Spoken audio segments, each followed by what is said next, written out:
먼저 히브리서 11장 6절을 보겠습니다.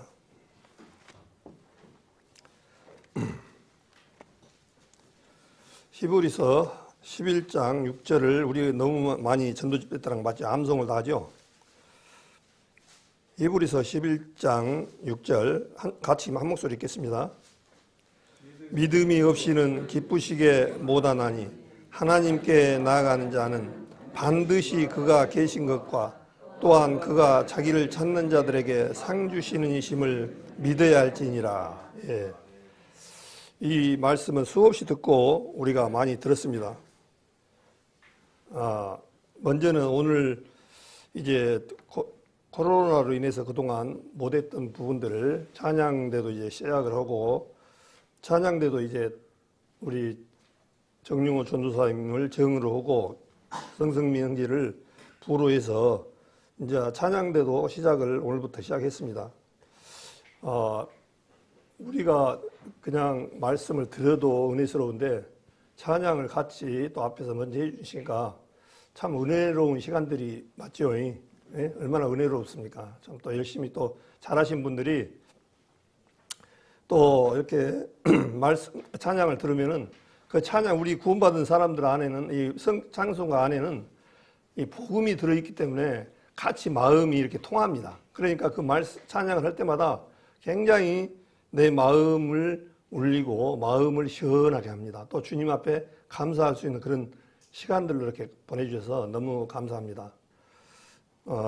이제 오늘 또 누구도 말씀드렸지만은 교회가 좀 북적북적하니까 좀 좋더라고요. 이제 오늘부터 그동안 식사를 못한 것이 아니고지만은 그래도 김밥을 준비해가지고 참 죄송하게 생각하고 이 김밥도 계속 주일마다 먹으니까 굉장히 좀 질리는 그런 생각이 들더라고요. 그런데 이제 오늘부터 어머님들이 또 당번을 정해가지고 이렇게 우리 성도님들에게 대접하는 그런 시간들을 이제 시작했습니다. 이러한 일들은 우리 성도님들이 알아야 할 부분들은 결코 그냥 헛된 시간이 아니다는 사실을 가지고 준비를 하시고 그랬으면 참 좋겠다는 생각을 갖습니다.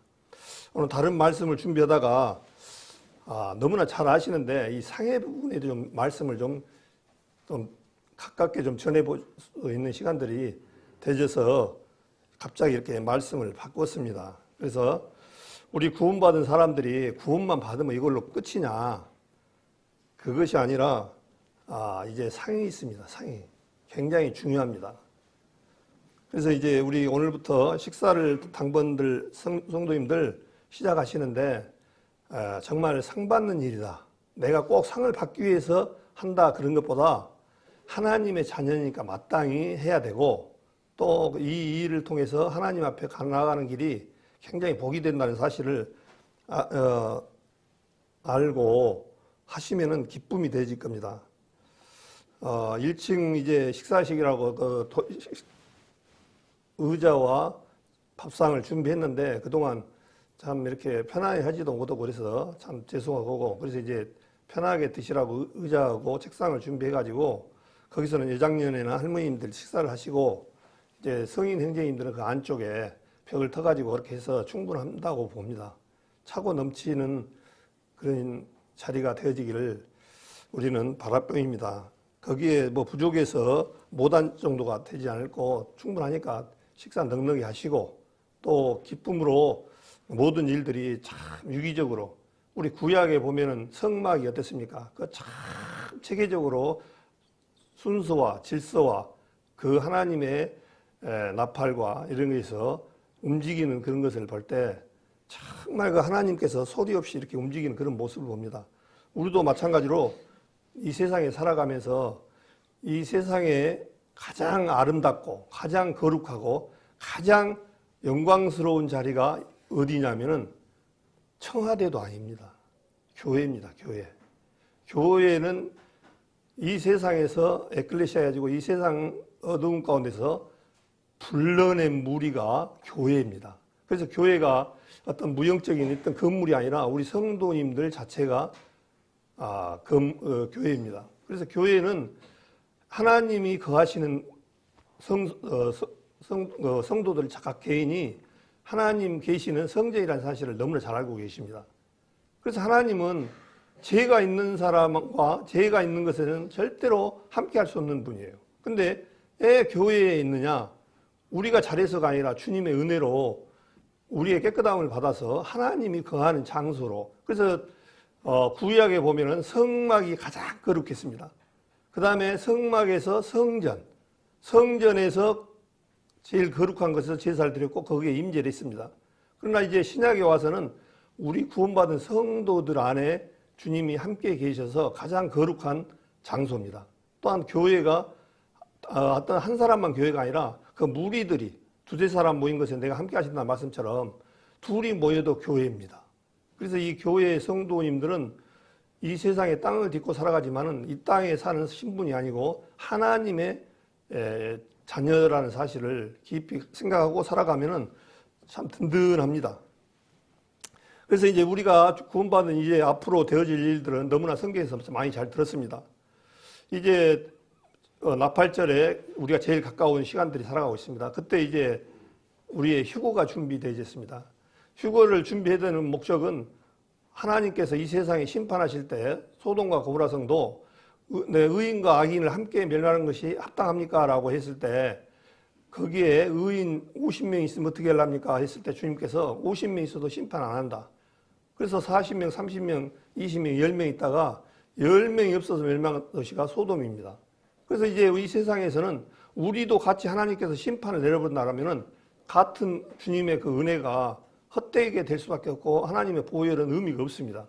그래서 주님께서 교회를 먼저 들림을 보내고 벌써 공중으로 들림을 받아서 이제 이 땅에는 어떤 7년 동안 하나님 앞에 부르는 혼인잔치가 있는데 그때 무슨 일이 있냐니까 우리 구원받은 사람들이 어떻게 하나님을 위해서 섬겼느냐 살았느냐에 대한 의의 심판이 있습니다.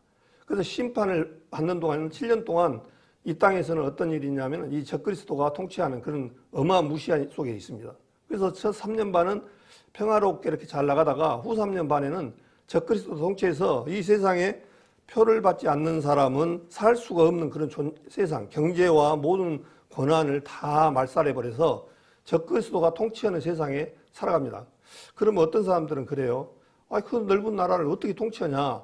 근데 가능합니다. 이 세상은 지금 컴퓨터라는 이 참 우리한테 유익하면서도 상당히 무서움 어떻게 보면 조직의 단계입니다. 이게 컴퓨터로 모든 것을 조절이 가능해요.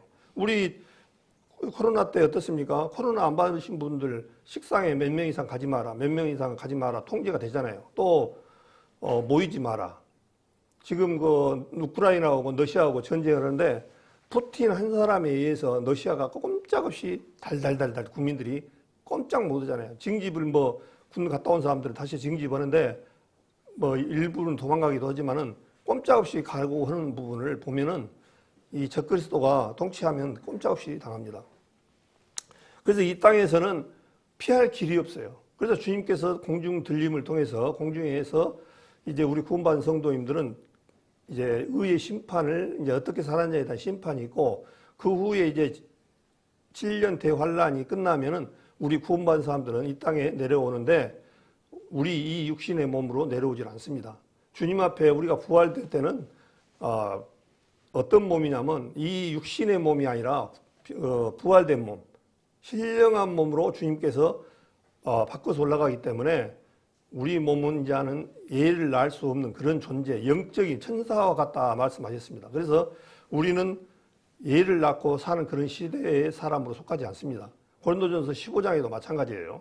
죽은 우리 먼저 가신 성도님들 계십니다. 그분들이 먼저 일어나고 그 후에 우리도 들림을 받는데 그분들이 실제적으로 그 옛날 육신을 입었던 그 몸으로 변화가 안 됩니다. 신령한 몸으로 변화가 되셔서 이제 그분들은 죽을 수가 없는 몸으로 변화가 됩니다. 그래서 이제 주님 앞에 신령한 몸이라는 것은 이 땅에서 우리가 똑같이 아담으로부터 물려받은 그런 몸이 아닌 하나님으로부터 물려받은 몸으로 이제 바뀌어지기 때문에 이제 죽음이 없고 슬픔이 없고 눈물이 없다라고 요한계시록 21장에도 그렇게 말씀을 하고 있습니다. 그래서 이제 우리는 신령한 몸으로 갔기 때문에 죽더라도 이제 죽을 수 없는 몸, 이 부분을 이런 식으로 얘기하면은 세상 사람들은 참 이상한 사람들이다 그렇게 볼 수가 있습니다. 예, 사단의 영이 그 마음들을 딱 빼앗아버리기 때문에 그렇게 될 수밖에 없어요. 못 알아보는 거죠. 그래서 이 히브리서 11장에 첫째 주님께서 11장이 믿음의 장입니다. 근데 뭐라 그러냐니까 믿음이 없이는 기쁘시게 못하나니 하나님께 나아가는 자는 반드시라고 되어 있습니다. 반드시 그가 계신 것과 하나님 계신 것과 또한 그가 자기를 찾는 들에게 상 주시는 이심을 믿어야 할지니라 그렇게 되어 있습니다. 상이 있다는 거예요. 우리 구원받은 사람들 이걸 끝나는 게 아니라 상이 있다는 사실을 꼭 믿어야 한다는 거예요. 그러니까 우리 구원받은 사람들이 복음은 정확한데 어떤 상 주심이나 이런 부분은 나는 구원받았으니까 상을 대충 생각하는데 그렇지가 않습니다. 굉장히 이 부분들이 큽니다. 이 세상에서는 잠깐 이렇게 지나가지만 주님 앞에는 정말 너무나 귀하고 큰 상이라는 사실을 생각하고 상 받기를 참으로 열심히 해서 나가는 것이 복입니다. 자, 그래서 이양 폈으니까 히브리서 11장 23절에 보겠습니다. 히브리서 11장 23절에 보니까 모세가 믿음에 대해서 지금 들어서 여러 사람들이 쓰지만 그 중에 모세를 들어서 얘기합니다. 모세가 났을 때 그 부모가 아름다운 아이를 보고 석 달 동안 숨겨 임금의 명령을 무서워 아니었으며 믿음으로 모세는 장성하여 바로의 공주의 아들이라 칭함을 거절하고 도리어 하나님의 백성과 함께 고난받기를 잠시 제약을 누리는 것보다 좋아하고 그리스도를 위하여 받는 능력을 애굽의 모든 보화보다 큰 재물로 여겼으니 이는 뭐를 바라본다고요? 상주심을 바랍니다. 그렇게 되어 있습니다. 그러니까 모세는 이 세상에서 편안하게 그냥 재밌게 즐겁게 살려면 했으면요 애굽의 왕을 잡으리를 준비가 되어 있습니다. 근데 이 자리를 거절했다고 그래요. 그래서 장성하여 공주 아들의 칭함을 거절하고 도리어 하나님의 백성과 함께, 근데 하나님의 백성은 어떤 사람이냐니까요 고난을 받는 거예요. 25절에 하나님의 백성과 함께 고난받기를 잠시 제약의 낙을 누리는 것보다 좋아하고, 그러니까 이 세상에 하나님의 백성과 함께 그런 삶이 아니라 이 세상에 편안하게 살면요 이 삶은 어떤 삶이냐니까 제약의 낙이다 그렇게 말씀하고 있습니다. 그래서 우리가 이 세상에 살아가면서 어떻게 살아가느냐가 굉장히 중요합니다. 정말 편하게 그냥 이렇게 살아가는 것이 아니라 제약의 누를 이루는 것을 나는 다 버리고 하나님과 함께 고난받기를 즐기는 그런 마음으로 살아가야지 하나님의 상이 있는 것을 우리는 바라봅니다. 보여줍니다. 그래서 그리스도를 위하여 받는 능력을, 그러니까 그리스도 때문에 받는 능력, 고통이, 고난이 있다는 거예요. 우리 살아가면서 실제로 물론 지금은 고난의 어떤 우리 성도님들 힘들고 친지들이나 사회에서 가족 사회에서나 이런 데나 조금 싫은 소리를 듣고 안 좋은 소리를 듣지만은 그 전에는 하나님을 믿는다는 것은 목숨을 내놓고 믿어야 됩니다. 지금도 저 북한에는 목숨을 내놓고 믿는 거예요. 그래서 그분들은 항상 그 조건이 있어요. 너희가 믿는 하나님을 배반하고 이 김일성 집단을 믿으면은 살려주겠다 하는 그런 유혹은 항상 있습니다. 그러나 그 사람들도 얼마나 육신적으로 가지기가 힘들겠습니까? 때로는 그런 유혹이 들어오겠죠. 그러나 그 사람들은 끝까지 지키고 살아갑니다. 예. 이 하나님의 백성과 함께 고난받기를 잠시 제약을 누린 것보다 그것이 더 좋다는 거예요. 이 세상에서는 불과 몇 년짜리지만 주님의 나라는 영원한 그 세계에 들어가기 때문에 그가 이 세상 것하고 비교가 안 되는 거예요. 그래서 제약의 낙을 누리는 것보다 좋아하고 그렇게 되어 있습니다.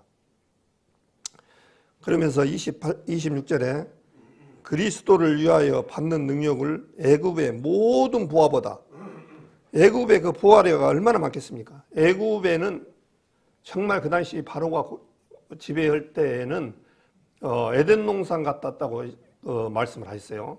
창세기 13장에 보면 소돔과 고모라성을 롯이 갈 때에 살짝 어디 쪽을 향해서 갔냐면 소돔과 고모라 쪽을 살짝 우로 움직이는 거예요. 자기도 모르는 사이에. 거기는 먹고 살기가 좋고 물이 많고 짐승을 기르기 좋으니까 한 발 그쪽으로 다가가는 거예요. 그러나 그쪽으로 가면 멸망의 길이라는 것을. 그래서 롯이 진짜 현명한 사람이고 위대한 사람이었다면 나는 죽으나 사는 아브라함 삼촌진하고 같이 따라갈랍니다 하고 거기 붙잡았어야 돼요. 예, 하나님께서 누구에게 약속을 하셨냐면 아브라함에게 약속을 하셨거든요. 그러니까 아브라함을 보면은 나 그분의 축복이 저분에게 하나님이 주구나 하고 그쪽으로 달라붙어야 되는데 점점 소돔 쪽으로 가는 거예요. 소돔 쪽으로 간다는 것은 세상으로 향해 나는 거예요. 그래서 소돔은 그 중에서도 가장 소돔을 표현할 정도로면 성경에 쓰여질 정도면 얼마나 우상 숭배와 동성연애가 심했던 그것을 성경에서 말씀을 하고 있습니다.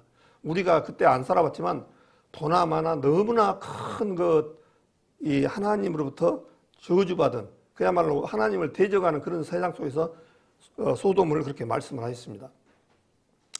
그래서 하나님의 백성과 함께 고난받기를 잠시 제약나는 것보다 좋아하고 우리가 똑같은 이런 부분들을 가져야 하거든요. 우리는 그런 조건 환경이 없다 그렇게 생각하시는데 먼저는 하나님 앞에 우리는 주님을 향해서 먼저가 되어져야 됩니다. 항상 말씀했습니다.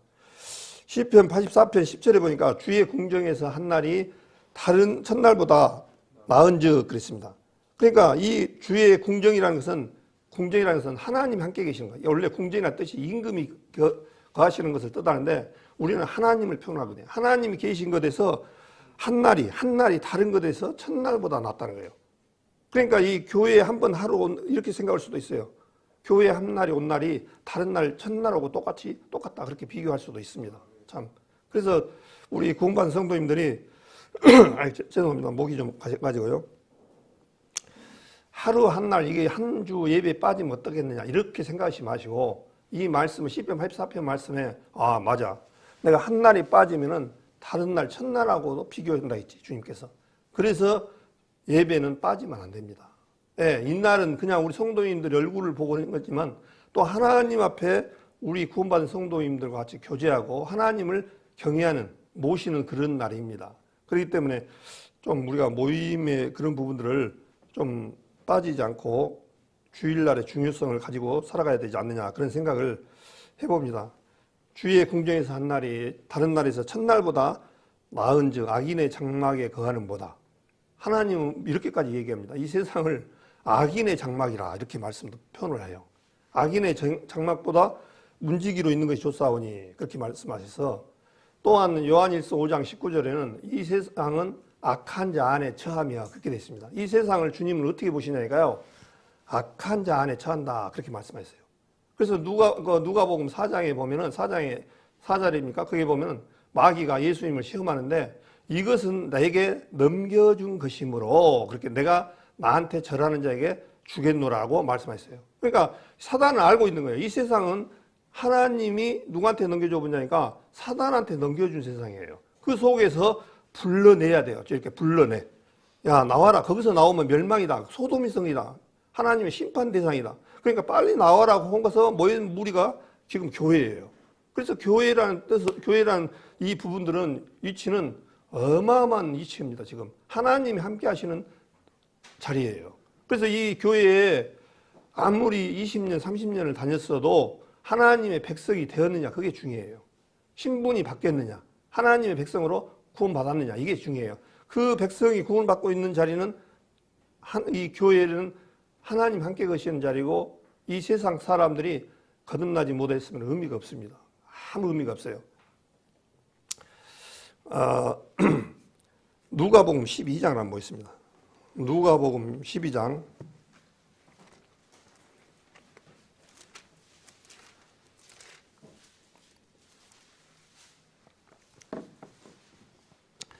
누가복음 12장 35절부터 읽겠습니다. 누가복음 12장 35절 상당히 긴데요. 이제 종들에 대한 그런 부분들을 말씀하고 있어요. 35절 제가 읽겠습니다. 누가복음 12장 35절 허리에 띠를 띠고 등불을 켜고 서 있으라. 너희는 마치 그 주인이 혼인집에서 돌아와 문을 두드리면 곧 열어주려고 기다리는 사람같이 되라. 주인이 와서 그 깨어있는 것을 보면 그 종들은 복이 있으리로다. 내가 진실로 너희에게 이르노니 주인이 띠를 띠고 그 종들을 자리에 앉히고 나와 수정하리라. 주인이 혹 2경이나 혹 3경에 이르러서도 종들이 이같이 하는 것을 보면 그 종들은 복이 있으리로다. 너희도 아는 바니 집주인이 만일 도적이 어느 때에 이를 줄 알았다면 그 집을 뚫지 못하게 하시리라. 이러므로 너희도 예비하고 있어라. 생각지 않은 때에 인자가 오리라 하시니라. 주님께서 이제 죽었다가 십자가상에서 죽으시고 이제 땅에 묻히시고 부활하셔서 40일 동안 보여주시고 살았다는 것을 보여주시고 이제 주님께서 승천하셔서 지금 이제 승천하신 지가 지금 2000년이 넘어갔습니다. 근데 주님께서 뭐라고 하냐니까요. 이제 요한복음 14장에 내가 처소를 준비하노니 처소가 준비되면 내가 너희를 데리러 오겠다고 약속을 하셨습니다. 요한복음 14장에 보면은. 그래서 예수님이 다시 오시겠다는 얘기를 성경에서 318번을 약속을 하셨다고 합니다. 제가 시어보진 않았습니다만. 그러면 주님이 다시 오시겠다고 318번을 했으면 오실까요? 안 오실까요? 예. 주님은 능치 못한 일이 없습니다. 분명히 그 말씀대로 다 이루어져 갑니다. 그래서 주님이 지금 올라가시고 나서 이제 오실 때가 점점점 가까워져 있다는 거예요. 그러니까 뭐라고 하냐면요. 우리들 보고 허리에 띠를 뜨고 등불을 켜고 서 있으라 그랬던 거예요. 예, 주님 오실 것을 기다리라는 거예요, 지금. 그러면서 너희는 마치 그 주인이 혼인집에서 돌아와 문을 두드리면 곧 열어주려고 기다리는 사람 같이 하더라. 주님께서 이제 혼인집을 갔다가 오는 사람들처럼 그렇게 준비를 하고 있으라는 거예요. 그렇게 왔을 때 주인이 와서 깨어있는 것을 보면 그 종들은 복이 있다 그렇게 말씀하고 있습니다. 그러면서 우리 그런 사람들이 어떠냐니까요. 주인이 띠를 띠고 종들을 자리에 앉히고 나와 수종하리라. 주님께서 수종한다는 거예요. 얼마나 감사한지 이제. 근데 또 뭐라 하니까 2경이나 3경에 이르러도 종들이 이같이 하는 것을 보면 종들은 복이 있다 그렇게 말씀을 하고 있습니다. 이게 이제 첫 번째 종들에 대한 당부고 두 번째는 이제 41절부터인데 42절부터는 어떻게 말씀을 하시냐니까요. 45절부터 읽겠습니다. 45절 만일 그 종이 마음에 생각하기를 주인이 더디 오리라 하여 노비를 때리며 먹고 마시고 취하게 되면 생각지 않은 날 알지 못하는 시간에 이 종의 주인이 이르러 엄히 때리고 신실치 않은 자의 받는 율에 처하리니 주인의 뜻을 알고도 예비치 아니하고 그 뜻대로 행치 아니한 종은 많이 맞을 것이요 알지 못하고 맞을 일을 행한 종은 적게 맞으리라. 무릇 많이 받은 자에게는 많이 찾을 것이요 많이 맡은 자에게는 많이 달라 할 것이니라. 여기에 보니까 이제 처음에는 주님을 기다리는 그 신부 또 내지는 종들처럼 하나님 앞에 문을 열어주고 기다리는 사람같이 됐는데 45절부터는 뭐냐면요. 오늘 또 안 와. 언제 오겠어? 그냥 편하게 이제 먹고 마시는데 그때 이제 뭐라 하냐니까 더디 오리라 하여 그냥 노비를 때린다는 것은 이제 자기 어떤 노비도 맡겨주고 여러 부분을 줬었는데 이것을 다 이끌어가라고 했는데 노비를 때리고 먹고 마시고 취하게 되면 그러니까 이것은 허랑방탕히 사는 삶이죠. 먹고 마시고 취하게 되면 주님이 오시는데 언제 오냐니까요. 생각지 않은 날 알지 못하는 시간에 이 종의 주인이 이르러 엄히 때리고 신신치 아니한 발의 자의 받는 율에 처하리니. 그러니까 이거는 뭐 지옥 보낸다 그 얘기가 아니고요. 우리 구원받은 성도님들은 이제 누구한테 하나님 앞에 어떻게 살아야 하냐에 대한 부분을 이제 밝히는데 엄히 때리고 신실치 아니한 자의 받는 율에 처하리니 그렇게 되어 있습니다. 그러니까 이게 이것을 구원받은 사람도 지옥 보낸다 그런 의미가 절대 아닙니다. 구원받는 사람들에 대한 어떻게 살았냐에 대한 하나님의 징계의 심판을 말씀하고 있습니다. 우리는 분명한 것은 성경 안에서 우리가 잘못 살아 참 그 부분이 너무 유로를 많이 삼는 것 같아요. 이제 우리는 구원받았으니까 지옥은 안 가. 어떻게 살았냐. 이런 부분으로 되어진다라면 하나님의 그 은혜를 욕되게 하는 행위입니다. 그래서 그렇게 생각하지 마시고 하나님의 우리 구원받은 사람들이 어떻게 살았냐에 대한 것을 마지막 때 와서 처한다는 거예요. 그 다음에 47절에 주인의 뜻을 알고도 예비치 아니하고 그 뜻대로 행치 아니한 종은 많이 맞을 것이요. 주인의 뜻을 알고도 예비치 아니하고 우리는 이제 성경 안에서 구원받은 사람은 주님이 어떤 부분까지 어떻게 심판하신다는 것을 이제 알고 있습니다. 근데 그 뜻대로 행치 아니한 종은 많이 맞을 것이요. 알지 못하고 일한 종은 적게 맞으리라. 그렇게 말씀했습니다. 무릇 많이 받은 자에게는 많이 차릴 것이요 많이 맡은 자에게는 많이 달라 할 것이니라. 그렇게 되어 있습니다. 참 주님 일을 하는 데 있어서 참 육신적으로 어려운 성도들도 있습니다.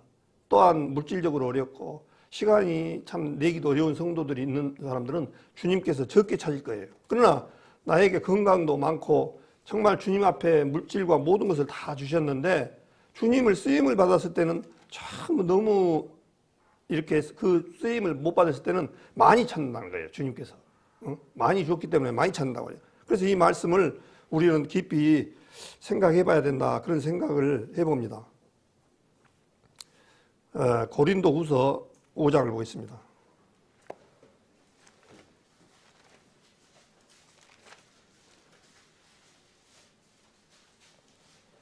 너무나 많이 봤던 내용인데요. 고린도후서 5장 9절입니다. 제가 읽겠습니다. 그런즉 우리는 거하든지 떠나든지 주를 기쁘시게 하는 자 되기를 힘쓰노라. 10절에 이는 우리가 다 반드시 그리스도 심판대 앞에 드러나 각각 선악간에 그 몸으로 행한 것을 따라 받으려 함이라. 수없이 말씀 맞죠. 정말 주님께서 정확하게 찔러줬습니다. 반드시라고 그랬어요. 우리는 다 반드시 그리스도 심판대 앞에, 이거는 구원받지 못한 사람들의 심판대가 아니고 구원받은 사람들 앞에, 심판대 앞에 드러나, 우리 교회가 받는 것이 아니라 각각이라 있습니다. 각각 개인 1대1로 선악간에 그 몸으로 행한 것을 따라 받으려 함이라. 그렇게 되어 있습니다. 그래서 우리 교회 성도님들이 어떻게 주님을 위해서 어떤 간에 내가 그 심판대 앞에 가서 쓴다는 사실을 꼭 인정해서 정말 교회 일을 할 때도, 오늘 제가 말씀드리지만은 오늘부터 식사를 하는데도 정말 이것도 다 계산이 될 겁니다. 다 성도들 섬기고 대접하는 이 부분도 전부 계산이 카운터 다운이 들어갔습니다. 다 계산돼요. 그것은 어떤 누구는 되고 안 된 거 아니라 주님은 다 알고 계십니다. 그렇기 때문에 심판대 앞에 서신다는 것을 생각을 해 주셔야 됩니다. 그래서 마태복음 10장에 보면은 이 작은 소자 하나한테 냉수 한 그릇이라도 주는 자에게는 결코 내가 상을 잃지 아니하겠다라고 말씀하셨습니다. 그래서 우리가 살아가면서 제일 흔한 것이 사실은 귀하면서도 물이잖아요. 그 물 한 그릇 대접한 것을 하나님께서 결코 잊지 않는다는 거예요. 상을 주신다는 거예요.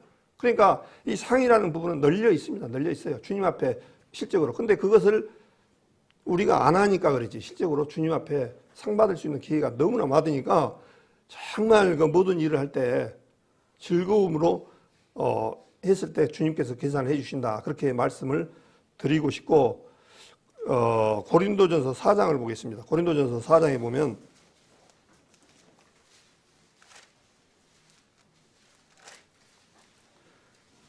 고린도전서 4장에 보겠습니다. 고린도전서 4장 4절 내가 자책할 아무것도 깨닫지 못하나 그러나 이를 인하여 의롭다 함을 얻지 못하노라. 다만 나를 판단하실 이는 주시니라. 그러므로 때가 이르기 전 곧 주께서 오시기까지 아무것도 판단치 말라. 그가 어두움에 감추인 것들을 드러내고 마음의 뜻을 나타내시리니 그때 각 사람에게 하나님께로부터 칭찬이 있으리라. 그렇게 되어 있습니다. 그래서 주님 앞에 지금 다 감춰져 있어요. 우리 성도님들이 주님을 위해서 어떻게 살았고 어떻게 주님 앞에 했던 부분들이 다 감춰 있는데 주님이 오시면 그것을 다 드러내는 거예요. 그러니까 우리는 몰라도 주님께 앞에 내가 한 것을 잊어버렸어도 주님은 다 드러내놓는다는 거예요. 너는 나를 위해서 어떻게 했고 하는 부분들을. 그래서 그로부터 하나님께부터 칭찬이 있다는 거예요. 칭찬이 있으면 반대로 심판도 있겠죠. 주님께서는. 그래서 우리가 구원받은 성도님들이 구원은 주님의 은혜로 구원을 받지만은 상은 내 열심으로 받습니다. 이 열심으로 하니까 또 주님께서는 내 열심을 빼라고 그랬는데 또 그러냐. 저는 그 열심을, 물론 우리 구원받은 성도님들 그 안에는 뭐가 들어가 있냐면 예수 그리스도 성령이 함께 하셔서 나를 통해서 역사를 하십니다. 주님께서 항상 두 주인을 우리는 옛사람과 새사람이 서로 안에 우리 들어있어요. 근데 항상 옛사람은 항상 깨를 부리게 만들어요. 그건 그냥 안 하면 좀 피하면 되는데 하고 이번 주 빠지면 되겠지. 뭐 다음 주도 들으면 되고 이런 식으로 빠지려고 그래요. 근데 성령께서 뭐라고 하냐니까 아니야. 이 세상에서 가장 값진 것이 주일날이야. 나는 어떤 일이 있어도 주일날은 빠지지 않아야 돼. 이런 마음으로 성령께서 우리 마음들을 골바로 세워주십니다. 그래서 어두움에 감추인 것들을 드러낸 날이 있다는 거예요. 그래서 우리 성도님들 깊이 간직하시고 살아가셨으면 좋겠다 생각입니다. 그 다음에 고린도전서 6장을 보겠습니다. 이왕 뺐으니까 고린도전서 6장 19절 보겠습니다. 고린도전서 6장 19절 너희 몸은 너희가 하나님께로부터 받은 바 너희 가운데 계신 성령의 저인 줄 알지 못하느냐. 너희는 너희 것이 아니라 값으로 산 것이 됐으니 그런즉 너희 몸으로 하나님께 영광을 돌리라. 이제 우리 구원받은 성도님들은 내 것이 아닙니다. 내 것이 아니고 하나님 것입니다. 주님께서 이렇게 말씀하세요. 주님께서 우리를 십자가에서 사실 때 피를 흘린 것은 너를 살리기 위해서, 너를 사기 위해서 그랬다. 그렇게 말씀을 하고 있습니다. 그래서 이제 피값 주고 너희를 사셨다는 거예요. 그럼 우리는 피값 주고 팔린 존재예요. 사단의 권세에서 하나님의 자녀로, 하나님의 나라로 옮기신 자들이에요. 피값 주고 팔렸어요. 그래서 이 몸을, 너희 몸, 이 팔린 몸, 이 몸을 하나님께 영광을 돌리라. 그렇겠습니까? 그러니까 하나님 앞에 쓰임을 받을 수 있도록 내가 이 몸을 이제는 하나님을 위해서 쓰여지는 것이 맞다는 거예요. 주님께서. 그래서 이제는 내가 내 것이 아니다. 하나님 것이라는 사실 꼭 마음속에 가지고 살아가기를 바랍니다. 구약에 보면은 제사장 유임식이 있습니다. 그 유임식을 보면은 제가 한번 말씀을 드렸는데 출애굽기 29장을 보겠습니다.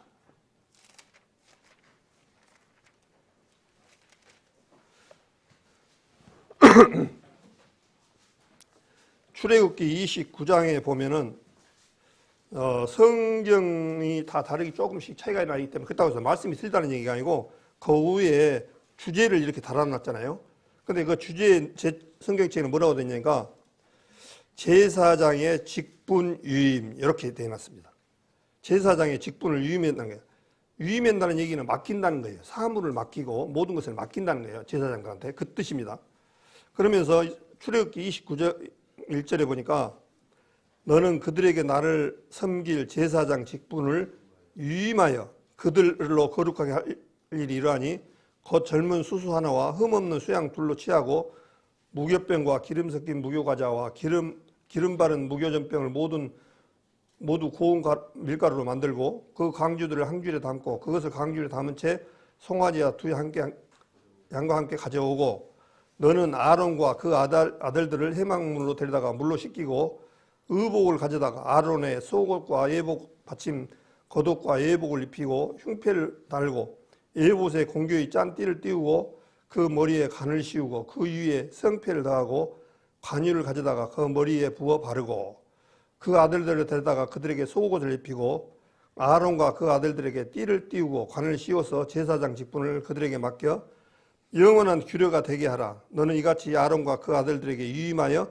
거룩하게 할지니라. 그렇게 되어 있습니다. 그래서 이제 제사장 직분을 가진 아론과 그 아들들에게 유임식을 하는데 아론과 아들들에게. 근데 이제 우리가 그 네이지파가의 하나님 앞에 쓰임을 받았는가는 말씀을 들었잖아요. 네이지파가 송아지 이스라엘 백성들이 모세가 시내산에서 율법을 받으러 갔을 때 40일 동안 내려오지 않으니까 우리가 한 사람을 이 송아지 형상을 만들어서 그 송아지 형상을 섬기자 하고 만들었던 것이 송아지 형상입니다. 그때 네이지파들이 그것을 섬기지 못하게 하고 또 같이 하나님으로 일어설 자가 누구냐 나왔을 때 네이지파가 나와서 하나님 앞에 그 우상을 섬겼던 사람들을 죽이는 그런 사건이 일어납니다. 그 사건에 쓰였던 사람들이 레이지파이기 때문에 레이지파를 주님께서 쓰셨는데, 그래서 이제 위임식을 그 사람들한테 하는데 여기에 좀 다른 부름 얘기들이 좀 있습니다. 옛날에 제가 말씀을 드렸습니다만 19절에 보니까 너는 다른 수양을 취하고 아론과 그 아들들은 그 수양의 머리 위에 앉으며 너는 그 수양을 잡고 그 피를 취하여 아론의 오른 깃뿌리와 그 아들들의 오른 깃뿌리에 바르고 그 오른손 엄지와 오른발 엄지에 바르고 그 피를 단 위에 뿌리고 그 단 위에 피와 간유를 취하여 아론과 그 옷과 그 아들들과 그 아들들의 옷에 뿌리라. 그와 그 옷과 그 아들들과 그 아들들의 옷이 거룩하리라. 그렇게 되어 있습니다. 그러니까 여기서 보니까 수양을 잡아가지고 그 수양에 나오는 피를 취해가지고 아론과 아론의 아들들을 오른쪽 깃뿌리와 오른손 엄지와 오른발 엄지에 바르라. 그렇게 되어 있습니다. 그래서 이제 오른 깃뿌리가 이 기의 뿌리잖아요. 이 깃뿌리에다 바르고 그 다음에 오른손에다가 엄지에다 바르고 오른발 엄지에다 이렇게 바르라고 되어 있습니다. 그래서 오른손이라는 그런 부분은 하나님의 권세, 능력, 이것을 나타냅니다. 그래서 이것을 발랐다는 것은 기와 손과 발과 이것은 우리 사람을 전체를 의미하지만은 그 순서대로 아론의 기는 하나님의 듣는 기라 이렇게 말씀하셨어요. 들어야 되잖아요. 첫째. 그 다음에 이 손으로 행한 것들이 모든 것들 다 있잖아요. 잡고 죽이고 또 무슨 옮기고 또 발도 마찬가지로 옮겨지고 그런 것처럼 이것은 너는 내 것이다. 그 얘기입니다. 너는 내 것이다. 그 얘기입니다. 너는 내 것이기 때문에 나를 위해서 쓰여져야 된다. 그 얘기입니다. 그래서 우리 구원받은 성도님들도 이게 하나 그림자로 지금에 적용한다면은 들을 귀를 가진 것이 세상 귀에 듣는 것이 아니라 하나님 말씀을 듣고 하나님의 찬양을 듣고 또 이 들었었던 것을 하나님 것으로 말씀을 하고 또 오른손도 마찬가지로 하나님 이러는데 쓰임을 받고 또 발도 마찬가지로 하나님을 위해서 써야 된다 하는 그런 의미입니다. 그래서 이게 우리 신약에 와서는 이제 모든 것이 다 하나님 거기 때문에 피값 주고 사셨기 때문에 하나님을 위하는 데 쓰여져야 된다 하는 그런 내 의미를 담고 있습니다. 그래서 우리 성도님들 그거를 인정하셔서 우리는 왕 같은 제사장들이지 않습니까? 그래서 우리는 똑같아요. 지금의 구약의 제사장은 그림자로 보여졌던 것들을 신약에 와서 우리는 구원받은 사람들이 왕 같은 제사장이라고 하셔서 우리가 제사장들입니다. 그러면은 이제 우리가 어떻게 보면 귀와 손과 발에 뿌려진 거나 마찬가지입니다. 이제 주님을 위해서 써야지 한다는 거죠. 로마서 14장을 한번 보겠습니다.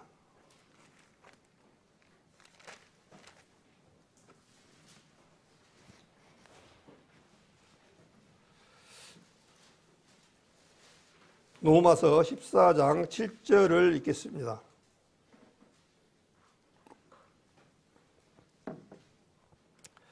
우리 중에 누구든지 자기를 위하여 사는 자가 없고, 로마서 14장 7절입니다. 우리 중에 누구든지 자기를 위하여 사는 자가 없고 자기를 위하여 죽는 자도 없도다. 우리가 살아도 주를 위하여 살고 죽어도 주를 위하여 죽나니 그러므로 사나 죽으나 우리가 주의 것이로라. 이를 위하여 그리스도께서 죽었다가 다시 살으셨으니 곧 죽은 자와 산 자의 주가 되려 하심이니라. 네가 어찌하여 내 형제를 판단하느냐? 어찌하여 내 형제를 없인 여기느냐? 우리가 다 하나님의 심판대 앞에 서리라. 기록되었으되 주께서 가라사대 내가 살았노니 모든 무릎이 내게 꿇을 것이요 모든 혀가 하나님께 자백하리라 하였느니라.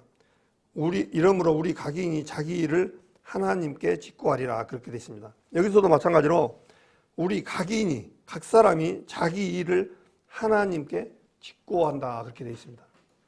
내가 말하기 전에 주님께서 직고하신다는 거예요. 그런데 지금 우리 그러면 주님이 이것을 어디다 하시느냐 기록해 놨느냐? 말라기 3장 16절에 보면 기념책에 기록해 놨다. 그렇게 말씀을 해놨습니다. 그래서 우리는 잊어버리더라도 주님은 잊어버리지 않아요. 그래서 어떻게 살았냐에 대한 부분들이 기념책에 일일이 다 기록이 있는데 그날에 주님이 펴기도 전에 다 자기 이름으로 각인이 자기 일을 하나님께 짓고 온다 그렇게 말씀을 해 주셔서 우리가 살아가는 축복도 있지만 두려움으로 살아야 된다 그런 얘기예요. 주님을 위해서 온전히 두렵고 떨림으로 살아가야 돼요. 정말. 또 7절에 누구든지 자기를 위하여 사는 자가 없고 자기를 위하여 사는 자도 없도다. 자기 자신을 위해서 사는 자가 없다는 거예요. 죽는 자도 없다는 거예요. 그래서 우리 구원받은 사람들은 어떻게 보면 이제는 죽는 것도 사실 우리 마음대로 못 죽습니다. 하나님이 승낙을 해야 돼요. 사실은. 예, 주님께서 피를 통해서 우리를 사셨기 때문에 우리는 사신 분의 종입니다. 그래서 8절에 우리가 살아도 주를 위하여 살고 죽어도 주를 위하여 죽나니 그러므로 사나 죽으나 우리가 주의 것이로다. 주님 거라는 거예요. 주님 거. 내 것이 아니에요. 내 것이 사실은. 근데 우리는 지금도 내 것이라고 하고 살 때가 많죠. 내 거라고. 사실 이건 내 것이 아닙니다. 하나님 겁니다.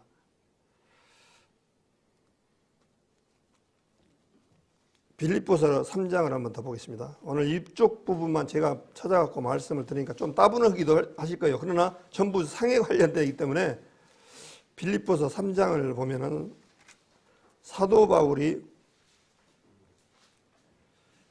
자기 간증 비슷하게 말씀을 해 놓으셨습니다. 빌립보서 3장 10절부터 제가 읽겠습니다.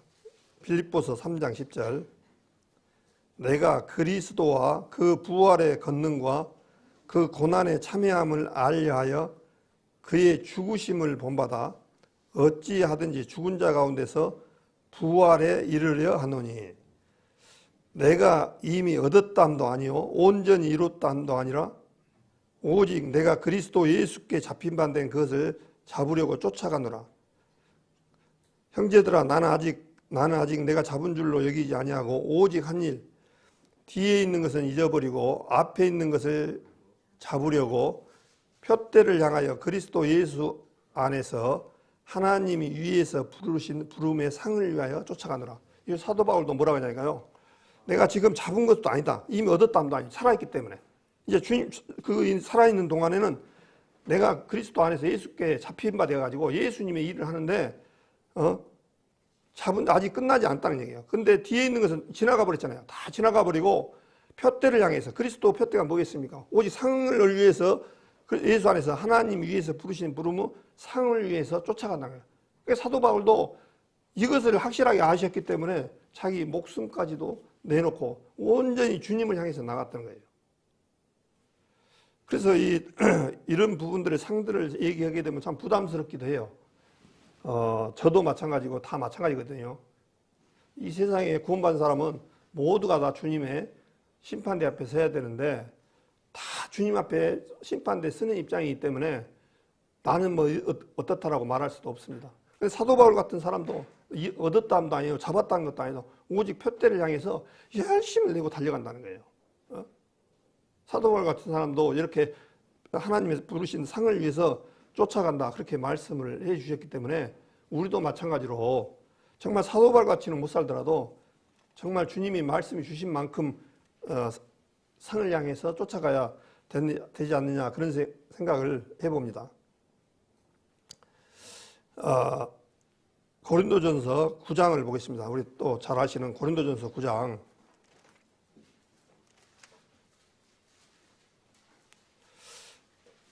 고린도전서 9장은 내용이 뜻이 이제 사도인 사도 바울의 어떤 권리 그 부분에 대해서 지금 핵심으로 써진 내용이 9장 내용입니다.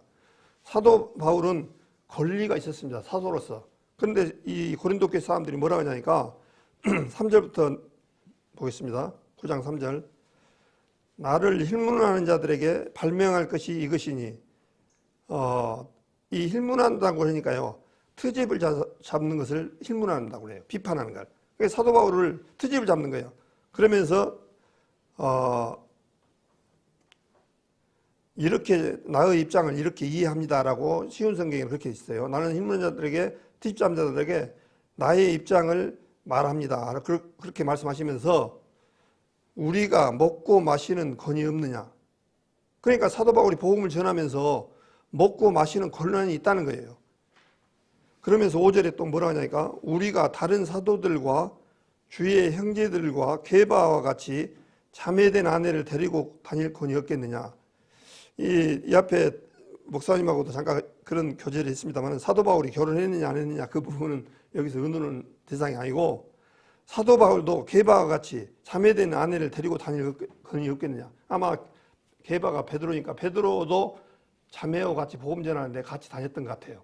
그런데 사도 바울은 자기 혼자 다녔던 거죠. 이제 일단 결혼했느냐 그건 둘째 문제고, 그래도 사도 바울 선생도 마찬가지로 자기도 결혼해서 자매랑 같이 다닐 권이 있다는 거예요. 아마 이 사역을 하는 데 있어서 특히 우리 사모님도 그러지만 사모들이 안 도와주면 굉장히 힘들거든요. 사실은 혼자 다닌다는 거예요. 근데 사도 바울은 자매를 안 데리고 다녔던 것 같아요. 이 내용을 보니까 혼자 다녔어요. 바나바랑 같이. 그래서 하지만 그런 권한이 있다는 거예요. 자기도 게바와 같이 자매가 같이 동역을 하면 얼마나 편하겠습니까? 먹는 거, 잠자리 이런 것을 다 자매들이 제공하고 이렇게 보살폈지 않겠습니까? 그러나 사도 바울은 정말 벗짐 하나 지고 아마 너무너무 힘든 생활을 했을 것 같아요. 안 봐도 우리가 잠깐 자매님들 어디 잠깐 외출하고 혼자 집에 있어도 얼마나 불편합니까? 이 시간 되면 밥을 해주시고 옷도 빨아주시고 이렇게 하시려다가 자기가 다 해야 되니까 굉장히 힘들지 않겠습니까? 근데 바울도 지금 그 권한도 그걸 사용 안 했다는 거예요. 예, 복음을 위해서. 그러면서 6절에 어찌 나와 바나바만 일하지 아니할 권이 없겠느냐. 누가 자비량하고 병정을 다지겠느냐. 누가 포도를 심고 그 실과를 먹지 않겠느냐. 누가 양떼를 기르고 양떼의 젖을 먹지 않겠느냐. 우리가 많이 교제하잖아요. 군대를 가는데 만약에 네가 군대에 오는데 네가 먹을 것, 입을 것, 그 다음에 쓸 것을 네가 해서 가져와라 하면은 군대 안 가겠죠. 누가 가겠습니까? 근데 자비를 들여서 군대를 다닐 사람이 있느냐 그 얘기예요.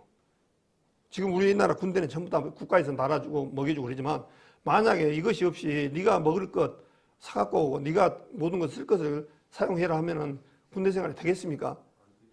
그런 것처럼 자비를 가지고 다닐 사람이 누가 있느냐?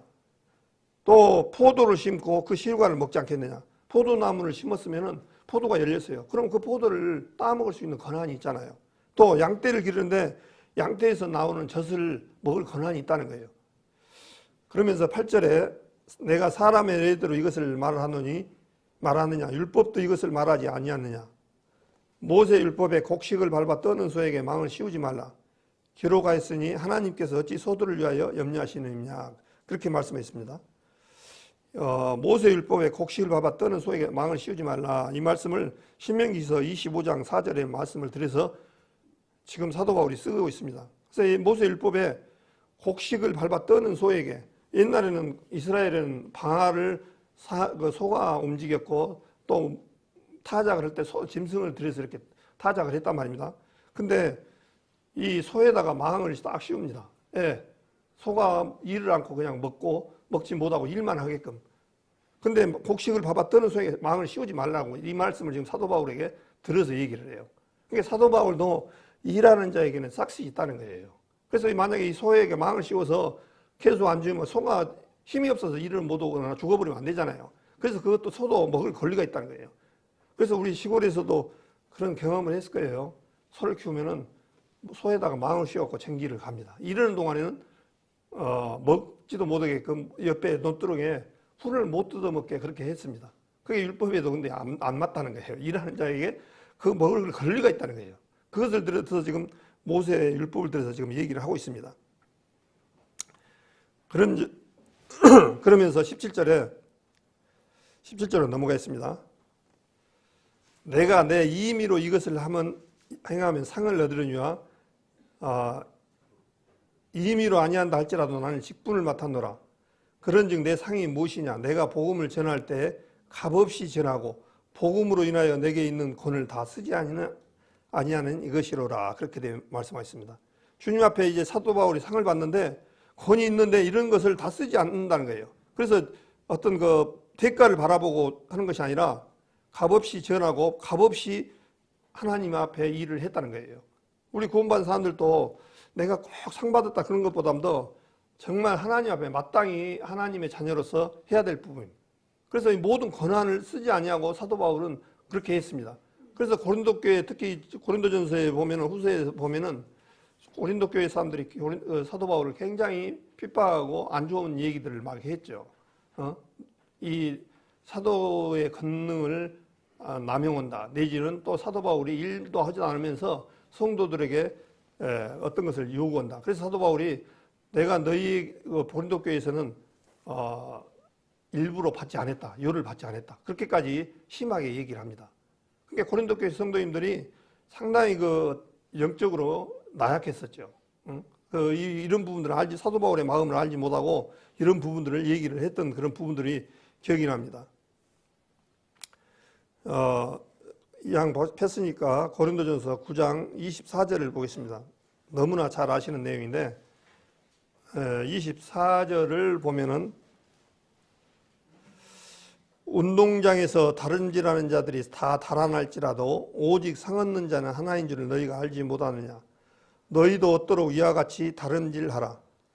이기기를 다투는 자마다 모든 일에 절제하나니 저희는 썩을 면류관을 얻고자 하되 우리는 썩지 아니할 것을 얻고자 하노라.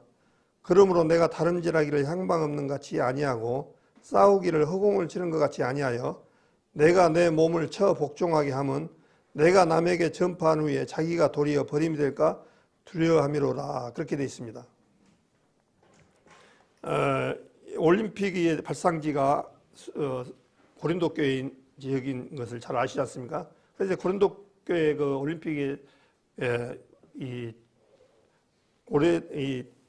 달리는 뭐랄까요? 지금 우리로 따지면 너무나 큰 상 중에서도 올림픽에서 제일 큰 상이 마지막에 하잖아요. 마라톤.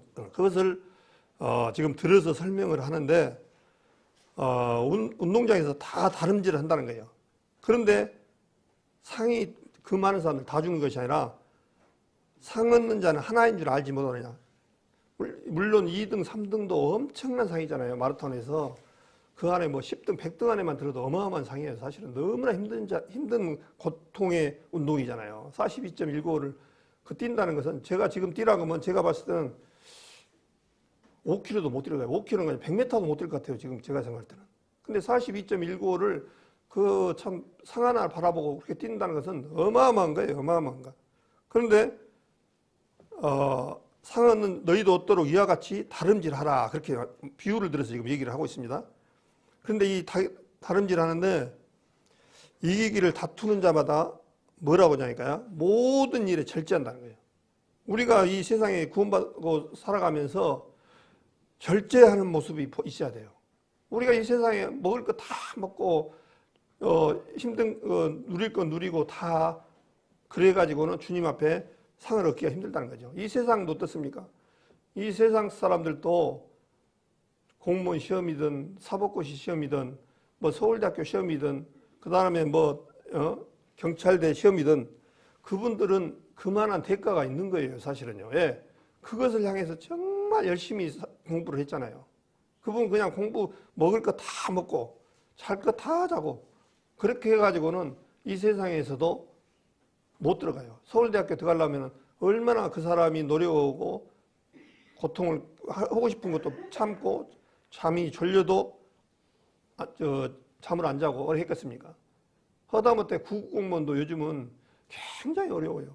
이 실업자들이 너무 많고 이 일자리가 어렵기 때문에 그분들 실임력 그런 것을 이렇게 딱 영상으로 이렇게 보면은 참 고생 진짜 많이 하더라고요. 그거 한 가지를 위해서도 정말 주먹밥 먹고 그 밥을 시간을 아끼기 위해서 잠깐 나와가지고 요쪽 먹고 얼른 가서 또 오고 잠도 그냥 자지도 못하고 그렇게 하는 모습을 봅니다. 그래서 우리 성도님들도 그런 분들도 여기 계시지만 이 세상 가운데서 상 얻는 것도 이렇게 고통스럽고 그렇습니다.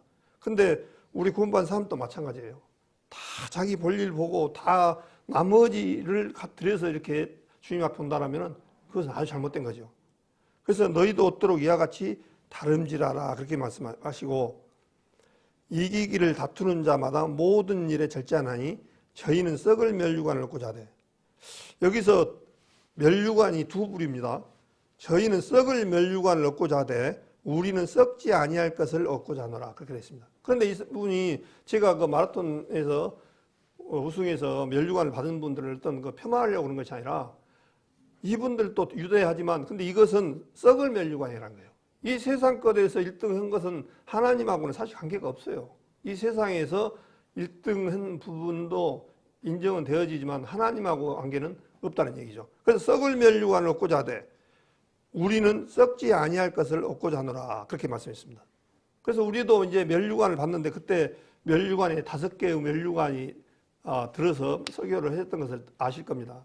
근데 다 암기는 못하지만 거기에 보면 5가지의 면류관이 있는데 우리 구원받은 사람들이 이제 주님 앞에 가서 면류관을 받을 건데 몇 개를 받을지 어떻게 받을지는 저도 잘 모르겠습니다. 그러나 주님께서 분명히 면류관을 주시고 우리에게 써주시는데 그 면류관은 이 세상 면류관은 썩을 면류관에서 70년짜리 길어봤자 70년이라는 거죠. 7, 80년. 그러나 우리는 영원한 면류관을 이제 주님 앞에 받을 길을 기다리고 있습니다. 그 실제적으로 요한계시록 5장에 보면은 그 면류관을 천사들이 하나님 앞에 이렇게 던지는 장면이 나옵니다. 그 던지는 장면은 이제 천사들이 지금까지는 누가 하나님 앞에 지금 주님을 받들고 있냐면 천사들이 하고 있습니다. 천사들이 하나님의 주위에서 하나님의 종으로서 하나님 일을 하는데 이제 이것을 던져버릴 때가 있습니다. 예. 이제 인무인수인계가 곧 끝나갑니다. 천사들과 그것을 누가 받아야 되니까 우리 구원받은 사람들이 그것을 받습니다. 인수인계가 얼마 안 남았어요. 이제 예. 천사들보다 우리 구원받은 성도님들이 더 우월하고 천사들을 지배하는 것이 누구냐면 우리 구원받은 사람들입니다. 그렇기 때문에 하나님 앞에 이제 섬기고 같이 있으실 분들은 천사 너희들은 나와. 이제 하나님의로부터 구원받은 성도들은 내 아들, 내 자녀고 내 것이기 때문에 인수인계를 해줘라. 어떤 그런 부분으로 요한계시록에 나옵니다. 그래서 그 인수인계가 곧 몇 년이 될지 모르지만 인수인계를 받을 날이 옵니다. 그래서 이제 썩지 아니할 것을 얻고자 하노라 그렇게 됐습니다. 그러므로 내가 다름질하기를 향방 없는 것 같이 아니하고 싸우기를 허공을 치는 것 같이 아니하여 내 몸을 쳐 복종하게 하면 내가 남에게 전파하므로 해 자기가 도리어 버림이 될까 두려워함이라. 사도 바울도 다름질하기 향방 없는 것 같이 아니한다는 거예요. 다름질을 하려면 반드시 가야 되잖아요. 근데 이렇게 틀어져 가면 안 되잖아요. 또 싸우기를 허공을 치는 것 같이 권투 선수가 권투를 하는데 상대방한테 정타를 해야 되는데 허공에다 치면 아무 의미가 없잖아요. 그런 것처럼 사도 바울도 마지막에 이렇게 자기가 전하지만 이 전했던 그런 부분들이 오히려 하나님 앞에 헛것이 돼가지고 내 몸을 쳐 복종하면 전파하에 자기가 도리어 버림이 될까 두렵다는 거예요. 그래서 자기 몸을 늘 항상 사도 바울은 자기 몸을 통제를 했다는 거예요. 통제를 했다는 거예요. 내가 구원을 받았지만은 정말 나부터 내가 정말 주님 앞에 쓰임을 받는 그러한 걸로 하고 싶고도 먹고 싶고 자고 싶고 여러 가지 사도 바울도 사람이기 때문에 똑같지 않겠습니까? 그런데 그것을 통제를 하고 끝까지 달렸다는 거죠. 그래서 이제 이런 부분들이 많이 들었습니다만은 우리에게 주님 앞에 상이 확실하게 기다리고 있다는 것을 우리 성도님들이 마음속에 가지고 살아가야 한다 생각이 되집니다. 마태복음 16장 한번 보겠습니다.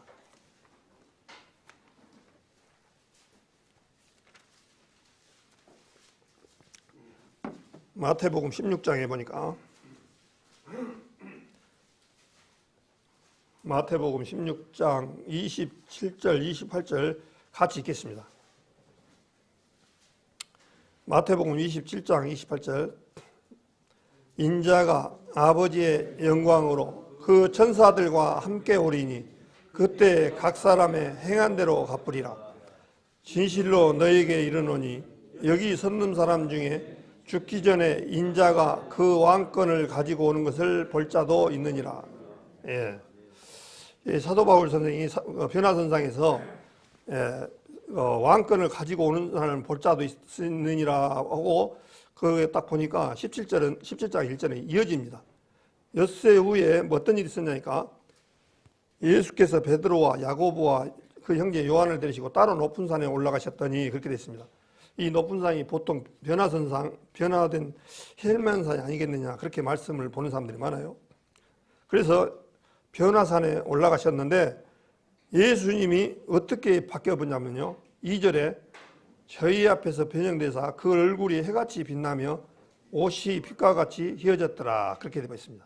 그러니까 주님이 왕권을 가지고 왔을 때 왕으로 바뀌어졌을 때는 어떤 모습이냐 이 모습입니다. 저희 앞에서 변형돼서 그 얼굴이 해같이 빛나며 옷이 빛과 같이 휘어졌더라 그렇게 되어 있어요. 그래서 왕권을 가지고 오는 자를 보여줄 것인데 이 세 사람한테 보여줬어요. 그러면서 27절에 보니까 16장 27절에 인자가 아버지의 영광으로 그 천사들과 함께 오리니 그때 각 사람은 행한 대로 갚으리라. 진실로 너에게 이르는 여기 섰는 사람 중에 죽기 전에 인자가 왕권을 가지고 오는 것을 볼 자도 있느니라 그렇게 됐습니다. 그래서 이 세 사람이 왕권을 가지고 올 사람들에게 보여줬는데 베드로와 야고보와 요한이 같이 다른 사람들은 오지도 못하고 변화산에 올라갔는데 그 변형된 왕권을 가지고 오는 사람의 그 모습을 보여줬는데 얼굴이 해같이 빛나며 옷이 빛과 같이 휘어졌더라. 주님의 본 모습입니다. 이제 주님께서 이제 죽었다가 3일 만에 부활하셨을 때는 이제 주님은 어떤 몸이었냐면 이런 몸입니다. 실제적으로 주님께서. 그래서 이제 우리가 주님을 볼 때는 이제 저 이스라엘 땅에 어른 아기로 마리아의 자녀로 이제 오셨던 그런 그 사람 죽기 위해서 오셨던 그런 모습이 아니라 이런 모습으로 이제 주님께서 이제 돌아가기 때문에 주님을 볼 때는 이제 이스라엘 백성들도 이분을 만나야 됩니다. 이 또한 이분을 우리도 만날 계획입니다. 그래서 예수님은 힘없고 나약한 모습으로 이 땅에 오신 것 같지만은 실제적으로 그 안에는 육신을 가지고 있었지만 그 안에는 하나님의 능력과 하나님의 성품을 가지고 있던 분이에요. 실제로. 그래서 육신적으로는 사람이 죄를 지으면 사람의 모습으로 오셔야 하기 때문에 오셨지만은 예수님이 그 안에 내재 있는 신성은 어땠습니까? 파도가 움직이니까 파도가 잠잠하라. 또 죽은 자를 살리시고 모든 이 세상에 우리가 할 수 없는 그런 부분들을 다 하신 분이에요. 그러니까 그분은 곧 능력의 하나님이었던 거죠. 그 하나님과 신성과 인성을 같이 가지고 계셨어요. 그래서 이제 신성으로 가졌던 그분의 얼굴들이 이제 세 사람에게 보여준 얼굴이 해같이 빛나고 옷이 빛과 같이 휘어졌더라. 그렇게 말씀하셔서 그러면서 4절에 베드로가 예수께 여짜와 가로되 주여 여기 우리가 여기 있는 것이 좋사오니 원컨대 만일 원하시면 내가 여기 초막 셋을 때 하나는 주를 위하여 하나는 모세를 위하여 하나는 엘리야를 위하여 하리다. 지금 베드로가 뭐라 하냐면 우리는 아직 주님 보니까 여기가 있는 것이 좋겠습니다. 그러면서 초막 셋을 짓는데 누구를 3개를 짓는데 모세, 엘리야, 예수님을 위해서 초막을 3개를 짓는 것이 좋겠습니다. 이 초막절은 이스라엘 백성들이 40년 동안 광야 생활할 때 초막을 짓고 살았던 그 부분들을 얘기하고 있습니다. 그런데 주님께서는 지금 이 베드로가 이 하나님의 그 뜻을 알지를 못했어요. 그러고 나가니까 엘리야를 위하여 하리다 하니까 뭐라고 하늘에서 말하니까 5절에 말할 때 호련히 빛난 구름이 저희를 덮으며 구름 속에서 소리가 나서 가로되 이는 내 사랑하는 아들이요 내 기뻐하는 자니 너희는 저의 말을 들으라 하는지라. 그러니까 여기서 지금 세 사람 중에서 베드로는 지금 예수님을 모세, 엘리야하고 동격으로 지금 보는 거예요. 근데 그 두 사람하고 동격이 아니다. 그 얘기나 마찬가지입니다. 이 말을 들으라. 누구는 예수님 말만 들으라는 거예요. 그러면서 예수님을 뭐라 하니까 이 내 사랑하는 아들이요 내 기뻐하는 자니 너희는 저 말을 들으라. 예수님 말만 들으라. 그 얘기입니다. 실제로. 그래서 지금 예수님께서 변화선상에서 왕권을 오시는 그런 모습을 보여주셨습니다. 그래서 이제 우리도 마찬가지로 이 당시에는 없었지만은 성경 안에서 주님이 영광스러운 그런 모습으로 보여주신 것을 우리도 본 거나 마찬가지입니다. 실제로. 그래서 주님을 이 땅에 어떤 사람들은 주님을 보여달라고 얘기를 출애굽기 33장에도 그러잖아요. 그러나 이제 주님은 우리에게 이렇게 육신으로 보여주는 분을 실제 이 모습으로 보여준 것이 아니라 예수님을 본 자는 아버지를 봤거든. 그렇게 말씀하시거든요. 그러니까 예수님을 본 사람은 누구를 봤냐니까 하나님을 본 사람들입니다. 근데 하나님을 본 사람들은, 예수님을 본 사람은 하나님을 봤기 때문에 하나님을 본 자들이나 마찬가지예요. 그래서 그 하나님의, 예수님의 형상의 하나님의 그 본체라고 말씀하셨잖아요. 너희 안에 이 마음을 품으라 곧 예수의 마음이니 그는 하나님의 본체시나, 그렇게 말씀해요. 본체예요, 예수님이. 그래서 이 본체이기 때문에 육신을 잠깐 입고 오신 거예요. 예, 이 육신은 사람을, 죄를 대신 갚아주시려면은 사람의 모습으로 오셔야 되거든요.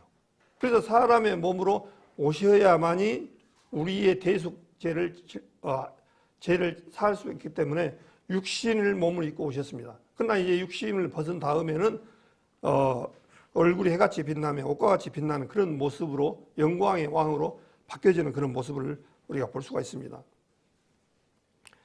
그래서 이제 오늘 상을 쭉 말씀을 드리다가 이제 그거 다 되어갑니다만은 요한계시록 12장을 한번 보겠습니다. 요한계시록 22장에 보면 많이 봤던 내용인데요.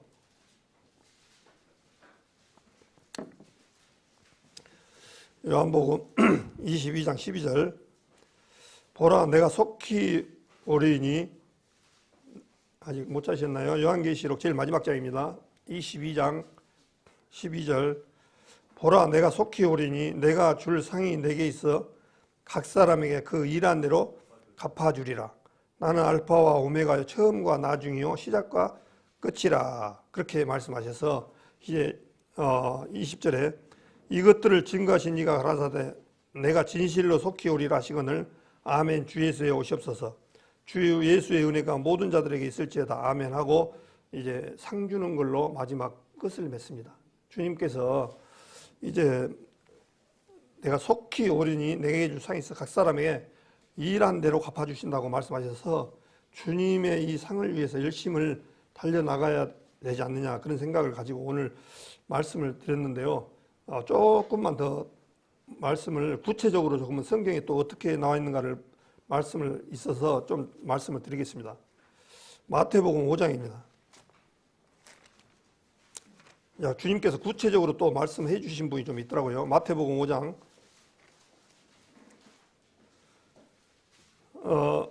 마태복음 5장 10절부터 제가 읽겠습니다. 마태복음 5장 10절, 의를 위하여 핍박을 받은 자는 복이 있나니 천국이 저희 것임이라. 나를 인하여 너희를 유혹하고 핍박하고 거짓으로 너희를 거스려 모든 악한 말을 할 때에는 너희에게 복이 있나니 기뻐하고 즐거워하라. 하늘에서 너희 상이 큼이라. 너희 전에 있던 선지자들을 이같이 핍박하였느니라. 그렇게 했습니다. 구약 때 이제 예수님 당시 많은 선지자들과 사도들과 많은 사람들이 참 핍박을 많이 받았습니다. 근데 이것을 욕하고 핍박하는 것으로 너희를 거스려 모든 악한 말 할 때 너희에게 복이 있다, 그렇게 말씀을 하셔서 우리도 이 세상에 살아가면서 예수님 믿는 것 때문에 세상 사람들에게 손가락질을 받고, 그렇다고 나쁜 일로 해서 손가락질을 받으면 안 되겠죠. 주님 일을 하고 주님 말씀을 전하는 데 있어서 손가락질을 받고 그 사람들한테 거스림을 받을 것은 하나님의 상 받을 수 있는 기회다, 그런 생각을 해봅니다. 그래서 기뻐하고 즐거워하라. 하늘에서 너희 상이 큼이다, 그렇게 되어 있습니다. 그래서 하나님의 상이 벌써 고난받는 상이라고 봐야겠죠. 고난받고 핍박받는 이 상도 상이 있다는 거예요. 그래서 우리 구원받은 사람들 살아가다 보면은 어떤 우리 교회에 대한 안 좋은 얘기들을 많이 할 때가 많아요. 근데 우리는 그거 개념치 마시기 바랍니다. 우리는 상대해야 할 부분들은 하나님과의 관계거든요. 하나님과의 관계에 어떻게 구원받고 하나님의 자녀가 돼서 하나님 앞에 어떤 상급을 받을 것은 하나님과 관계이지 그 사람들이 말하는 부분들은 아니라는 사실이에요. 그래서 주님께서 이 고난과 복이 있는 것이 상이 있다고 하셨기 때문에 정말 상금을 위해서 상을 위해서 나아가야 된다, 그런 생각을 해봅니다. 그 다음에 한 장 넘으셔가지고 6장을 보겠습니다.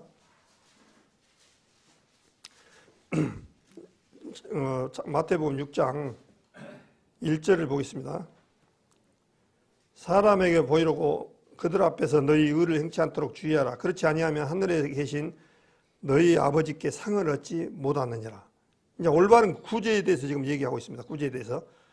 그러므로 구제할 때 예식하는 자가 사람의 영광을 얻으려고 회당과 거리에서 하는 것 같이 너희 앞에 나팔을 불지 말라. 진실로 너에게 이르노니 저희는 자기 상을 이미 받았느니라.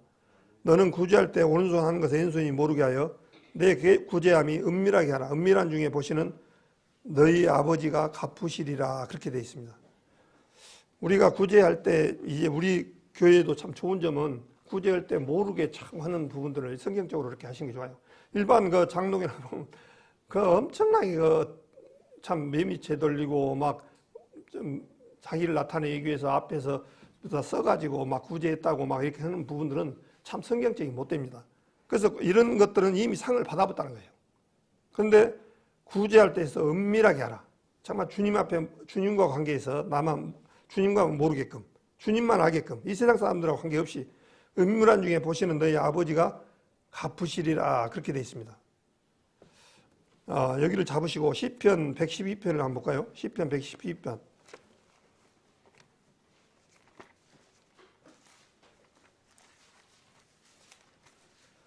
시편 112편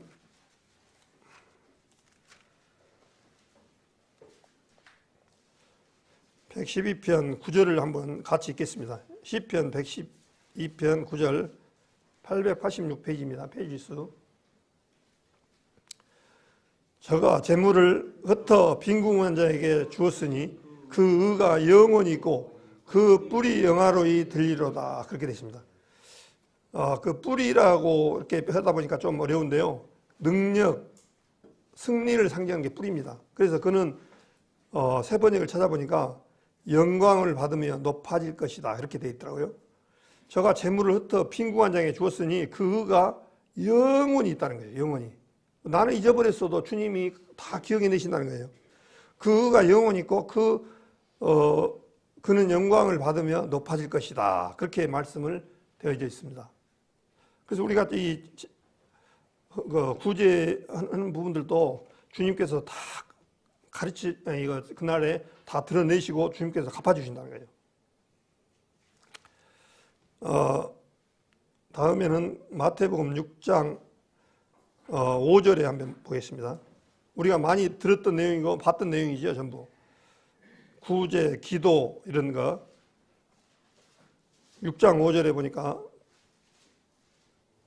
기도에도 상이 있습니다. 6장 5절. 또 너희가 기도할 때 예식하는 자와 같이 되지 말라. 저희는 사람에게 보이려고 회당과 큰 거리 여기에서 서서 기도하기를 좋아하느니라. 내가 진실로 너에게 이르노니 저희는 자기 상을 이미 받았느니라. 기도할 때 예식하는 자같이 되지 말라는 거예요. 예식하는 사람들은 큰 회당과 큰 거리에서 기도하기를 좋아한다는 거예요. 그래서 기도를 할 때는 네 골방에 들어가서 은밀한 중에 보시면 하나님께 하는 것이 상을 받는 거라는 거예요. 이미 많은 사람들 앞에 가서 그렇게 해버리는 것은 상을 받지 못한다는 거예요. 그 다음에 16절을 한번 보겠습니다. 금식에도 또 금식이 있습니다. 상이 있습니다. 16절. 금식할 때 너희는 예식하는 자들과 같이 슬픈 기색을 내지 말라. 저희는 금식하는 것을 사람에게 보이려고 얼굴을 흉하게 하느니라. 내가 진실로 너에게 이르노니 저희는 자기 상을 이미 받았느니라. 어떤 금식한다고 표시내고 그냥 이렇게 하는 것보다 정말 주님 앞에 혼자 얼굴에 기름을 바르었다는 얘기는 뭐겠습니까? 참 금식하게 되면 힘들지 않습니까? 밥을 몇 끼 못 먹으면 얼굴이 표시가 나고 이 육신이 굉장히 표시가 나 있는데 기름을 바르고 정말 모르는 가운데 은밀하게 주님 앞에 금식하는 것도 상이 있다는 거예요. 그러면서 이제 계속 한 구절만 보고 말씀을 마치겠습니다. 19절에 보니까 너희를 위하여 보물을 땅에 쌓아두지 말라. 거기는 좀과 동록이 해하며 도적이 구멍을 뚫고 도적하느니라. 오직 너희를 위하여 보물을 하늘에 쌓아두라. 거기는 좀이나 동록이 해하지 못하며 도적이 구멍을 뚫지도 못하고 도적지도 못하느니라. 보물을 하늘에 쌓아두라. 그렇게 됐습니다. 그러니까 이 세상에서는 좀이나 동록이라는 것이 해야 한다는 거예요. 그런데 보물을 하늘에다 쌓아놓은 것은 잃어버릴 것이 없다는 거예요. 총과 돕록이 해하지 않는다는 거죠. 그래서 오늘 제가 이 말씀을 드린 것은 우리 성도님들 좀 어렵고 힘들지만 저도 이제 우리 처제가 아파가지고 한 일주일 동안 저희 집에서 있었습니다만은 참 사람들 식사를 대접하고 이렇게 하는 것들이 참 어려워요. 저는 이제 쉬기만 했습니다만은 참여가 고생했지만은 이 가만히 보면은 주님 오시는 날까지 뭐하고 전쟁이냐면 먹는 것하고 전쟁이더라고요. 참 옛날에는 그런 소리를 안 들었는 것 같기도 한데 어렸으니까 그러겠죠. 참 이 새끼 밥 해주는 게 쉬운 일이 아니에요. 이게 사실은. 왜 그렇게 빨리 돌아온지요, 이게. 응. 그렇다고 해서 안 먹을 수는 없잖아요. 이 육신의 에너지를 채워야 또 우리가 일을 하고 할 수 있기 때문에. 그래서 우리가 오늘부터 이제 식사도 하고 하는데 참 대부분 이제 자매님들이 고생을 하고 하시는 부분들이 많아요. 참 이 부분들도 주님께서 상이 있다는 것을 아시고 정말 자매님들을 열심히 하시는 부분 위로도 해주시고 또한 어떻게 하면 좀 성도님들을 도와드릴까? 어떻게 하면 정말 성도님들을 대접할까? 이런 마음으로 됐을 때 하나님께서 분명히 상을 계산해 주실 겁니다. 어둠 가운데 드는 것을 다 그날에 드러내는 부분들이 있을 거예요. 그래서 모든 일을 할 때 정말 이 헛된 일이 아니다. 정말 귀한 일이다라고 생각하고 조금 힘드시더라도 조금 우리 성도님들을 대접하는 일이라면은 정말 상이 있다는 사실을 꼭 인식을 하고 기쁜 마음으로 좀 해주셨으면 감사하다는 생각을 갖습니다.